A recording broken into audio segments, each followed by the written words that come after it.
Hi, I'm Angel. I've been working at Sunrise Diner for 3 years now, and it's not much, but it pays the bills. Most days blend together. Same customers, same greasy smell, same aching feet after an 8-hour shift. Order up! Table 6 needs their pancake special! Hank the cook yelled through the service window. I grabbed the plates and headed to table 6 where the regulars sat. As I turned, I noticed them again. 2 kids huddled outside by the dumpster. The older boy, maybe 12, always stood protectively next to his little sister. They'd been coming around for weeks. You staring at those street rats again?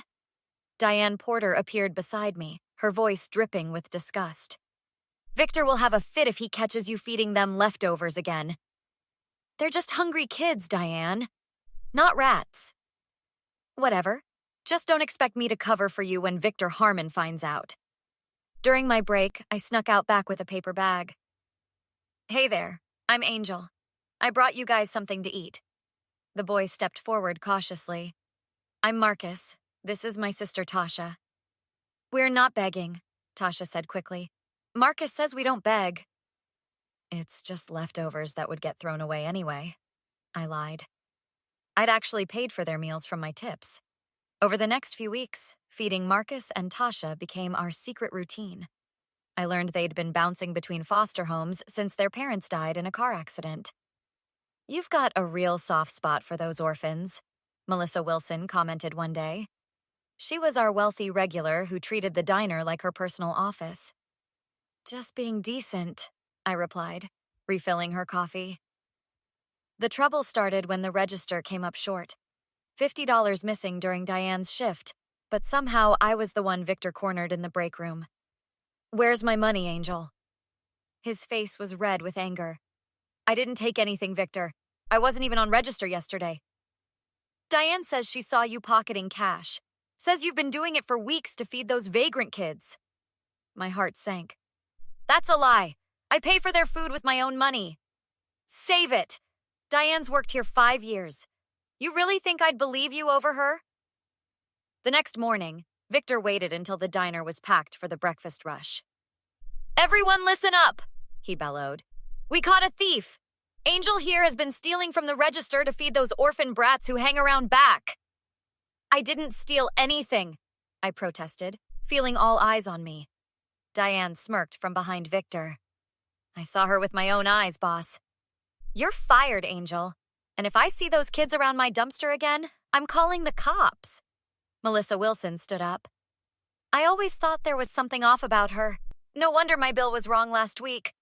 As I removed my apron, Marcus and Tasha appeared at the back door. Victor spotted them. Get out, both of you. You're banned from my property. I watched Tasha start crying as Marcus pulled her away. This isn't right, I said, fighting back tears. Life isn't right, Victor sneered. Now get out before I call the police. As I left, whispers followed me. By nightfall, everyone in our small town would think I was a thief. 3 years of hard work destroyed because of Diane's lies. I had no idea how I'd pay rent or help those kids now. The next morning, I walked into Hal's diner with my resume clutched in my hand. The manager took one look at me and his expression changed. You're that girl from Sunrise, aren't you? The one who had her hand in the till? That's not what happened. I never stole anything. Look, I can't have someone with your reputation working here. Word travels fast in this town. This scene repeated itself across 6 diners, 2 grocery stores, and even the gas station. By week's end, I was desperate. I found Marcus and Tasha huddled under the bridge near the park. Angel, we thought you forgot about us. Tasha ran to hug me. I brought sandwiches. Not much, but it's something. Marcus looked at me suspiciously. You lost your job because of us. No, I lost my job because of Diane and her lies. Not your fault, kid. I was down to my last $20 when Mrs. Jenkins from the motel offered me work cleaning rooms. I don't believe those nasty rumors. You were always good to my Harold when he came to eat at that diner. One evening while cleaning rooms, I overheard Melissa Wilson on her phone in the lobby. Of course it was her. Victor caught her red-handed. No, I always knew there was something shifty about that waitress. Did you see Sunrise Diner has expanded? Victor's new secret recipe pie is to die for. My blood boiled. That secret recipe was my grandmother's peach cobbler I'd shared with Hank the cook. 3 months later, Marcus found me outside the motel. Angel, you gotta see this! He thrust a crumpled receipt at me. What am I looking at, Marcus? Turn it over. Diane dropped it when she was leaving the diner yesterday. On the back was a handwritten note. Bank deposit, $3,220. Register shows, $3,270. My cut, $50. She's been skimming all along. I stared at the evidence in my hands. She's done it 3 times this week. I've been watching. You've been spying on the diner? Tasha and me, we owe you. We know you didn't steal nothing. I tucked the receipt into my pocket. This isn't enough proof. Victor would never believe me. The following week, I saw Sunrise Diner's grand reopening billboard, now featuring Chef Victor's famous homestyle recipes. My recipes, the ones I'd casually mentioned during shifts. I ran into Tasha at the convenience store where I'd picked up occasional shifts. Angel, Marcus got a job washing dishes at the new Italian place. That's great, Tasha. How's school? Hard. Kids make fun of my clothes. I spent my last $20 on a secondhand jacket for her. 2 weeks later, my landlord evicted me. I slept in my car for 3 nights before Mrs. Jenkins found out and offered me the motel's storage room. Just temporary until you get back on your feet. Then Melissa Wilson showed up at the motel with friends. She spotted me cleaning. See? Told you she'd end up like this. Thieves always do. That night, I cried myself to sleep in that tiny storage room, surrounded by cleaning supplies and broken dreams. The next morning, Marcus and Tasha appeared with a small box. It's our savings, Marcus said. For your rent. No way. You kids need this more than me. You're the only person who ever cared about us, Tasha insisted. Please. I hugged them both, refusing the money but accepting their loyalty. Somehow we'd make it through this together. 18 years flew by. After working triple shifts, I finally bought a tiny fixer-upper with a decent-sized backyard where I grew vegetables. I lost track of Marcus and Tasha after they aged out of the system. Their postcards eventually stopped coming about 10 years ago. Meanwhile, Sunrise Diner had expanded into a chain. I'd see Victor's smug face on commercials, claiming his family recipes made his restaurant special. That Tuesday, a rhythmic thumping vibrated through my chest. A sleek black helicopter descended into my backyard, crushing my tomato plants. A tall man in an expensive suit stepped out, followed by a woman in designer clothes. Angel? Marcus? Tasha? I couldn't believe my eyes. Tasha wrapped me in a hug that smelled of expensive perfume. We found you! What are you doing here? In a helicopter? Sorry about the dramatic entrance, but we wanted to make an impression. On who? My tomato plants? Inside my modest living room, they looked out of place on my secondhand furniture. We started a tech company, Reed Tech Innovations. Ever heard of the SecurePass app? The digital security thing? That's yours? Went public last year, but that's not why we're here. Marcus opened a laptop. We've been tracking them, Diane, Victor, and Melissa. All these years. Why would you waste your time on them? Because they destroyed your life while building theirs on lies. Diane is now Victor's business partner. They've opened 15 diners across 3 states, using your recipes. And Melissa leveraged her connection with Victor to secure investment deals for her real estate company. I sank deeper into my chair. That was a lifetime ago. What does it matter now? Because they're still stealing. We've got proof Diane has been embezzling funds for years. And Victor? He's been cutting corners on health regulations, bribing inspectors. How did you get this information? Let's just say cybersecurity is our specialty.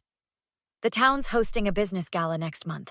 Victor's receiving the Entrepreneur of the Decade award. Perfect timing for their world to collapse. I don't understand. What are you proposing? Justice, Angel. Long overdue justice. They outlined their plan using financial records, health violations, and tax discrepancies they'd uncovered. We'll need your help. Your name needs to be cleared. Why now? After all these years? Because we never forgot. You were the only one who saw us as people, not problems. What if I've moved on? Tasha pointed to my walls, bare except for a framed newspaper clipping about Sunrise Diner's success. Have you really moved on, Angel? I touched the scar on my heart that had never fully healed. Tell me more about this plan. The night of the gala arrived. Marcus had secured invitations through a generous donation to the Chamber of Commerce. Tasha helped me into a designer dress she'd brought. You look amazing, Angel. Ready to watch them squirm? I took a deep breath. 18 years ready. The ballroom buzzed with the town's elite. Victor stood center stage, accepting congratulations. Diane clung to his arm like a trophy. Melissa worked the room, business cards in hand. There they are, the unholy trinity, Marcus whispered. Right on cue. Tasha nodded to the tech crew they'd hired. The presentation screens flickered to life as the MC announced Victor's award. Ladies and gentlemen, our entrepreneur of the decade, Victor Harmon. Applause erupted as Victor approached the podium, all smiles and fake humility. Thank you, thank you. My success comes from family recipes and honest business practices. The screens behind him suddenly changed to financial records with highlighted transactions. What the hell? Victor squinted at the screens. Marcus stood. Those are records showing Diane Porter has stolen over $200,000 from your restaurants over the past decade. The same way she stole from the register and blamed Angel Williams 18 years ago. Gasps rippled through the crowd. Diane's face went pale. This is absurd, Victor shouted. Tasha stepped forward. Is it? Because we also have proof that your family recipes were stolen from Angel, the waitress you fired to cover for your partner's theft. The screens changed again, showing my old recipe cards next to Victor's published cookbook pages. Word-for-word matches. And that's not all. I finally spoke, my voice stronger than I'd expected. Health department bribes, tax evasion, labor violations, all documented and forwarded to the appropriate authorities. Melissa tried slipping toward the exit, but Marcus intercepted her. Going somewhere, Melissa?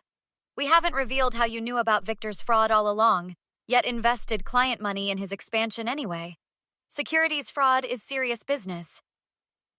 The crowd turned hostile. Business partners backed away from Victor and Diane. Phones came out, recording everything. Victor lurched toward me. Angel, please! We can work something out! Like you worked things out when you fired me? When you banned 2 hungry orphans from even the dumpsters behind your diner? I made a mistake.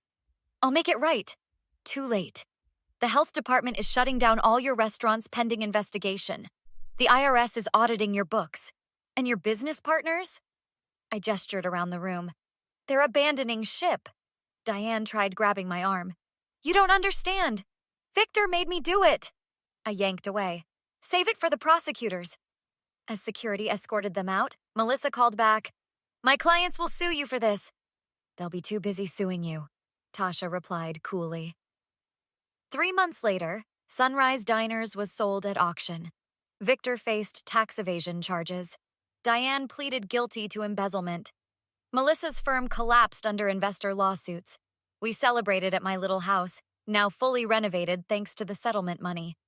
To justice served cold, Marcus raised his glass. What will you do now? Tasha asked. I smiled. The court awarded me the original Sunrise Diner location as compensation. Planning to reopen? With my real name on my real recipes this time. Marcus and Tasha exchanged glances. Actually, we have a proposal. ReadTech is launching a chain of automated cafes. We need someone who understands food and people. You want me as a partner? Tasha hugged me. Family sticks together. As the sun set over my restored garden, I realized the helicopter landing wasn't an ending after all. It was a beginning.